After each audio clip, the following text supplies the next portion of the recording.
by the family she belonged to. And there, in the wilderness, with her son alone with very little provision, she was wondering, she was questioning, does anyone care?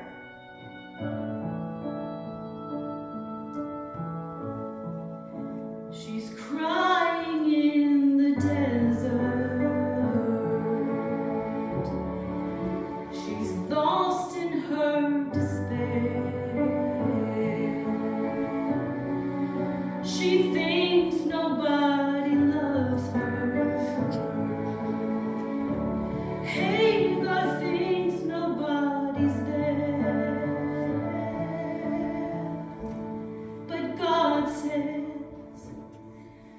I will be a ring of fire around her. I will be the glory in her midst, and the power of my presence will bring her to her knees, and I will lift her up again, for I'm the God who sees.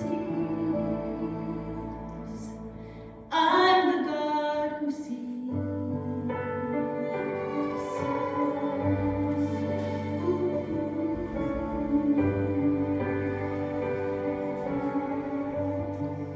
Then he speaks in gentle whispers,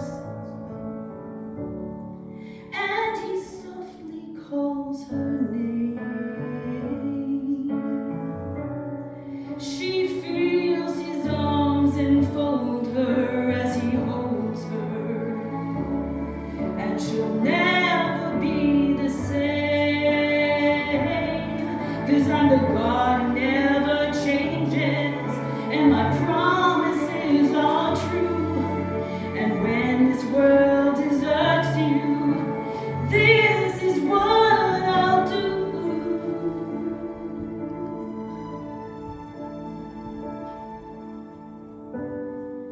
And then there was another woman named Ruth.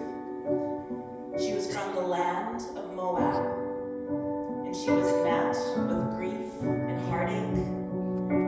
She was a widow, and she lived with her mother-in-law, who was also a widow. And now it was time to move on. But Ruth had never been to Bethlehem. She had never tasted of the house of bread. But now she had heard an inner invitation to come and taste and see. And so she bowed herself to her mother-in-law and said, where you go, I will go. Where you lie, I will lie. Where you die, I will die.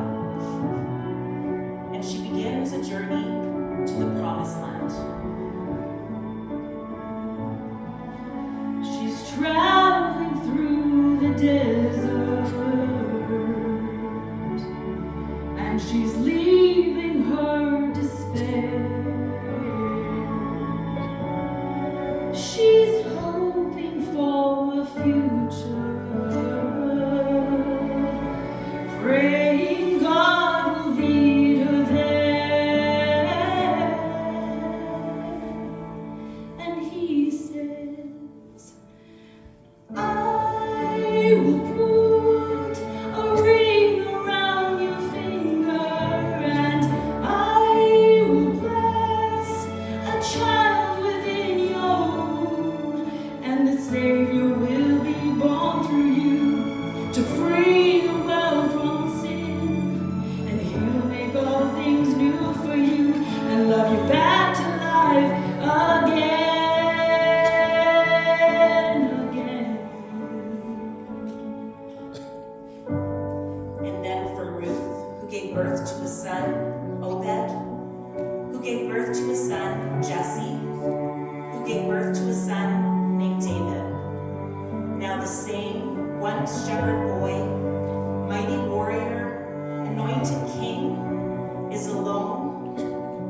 deepest need, you'll find that I am near.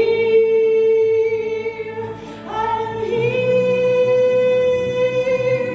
'cause I will be a ring of fire around you, and I will be the glory in your midst, and the power of my presence will bring you to your knees, and I will lift you up again, for I'm the God who sees.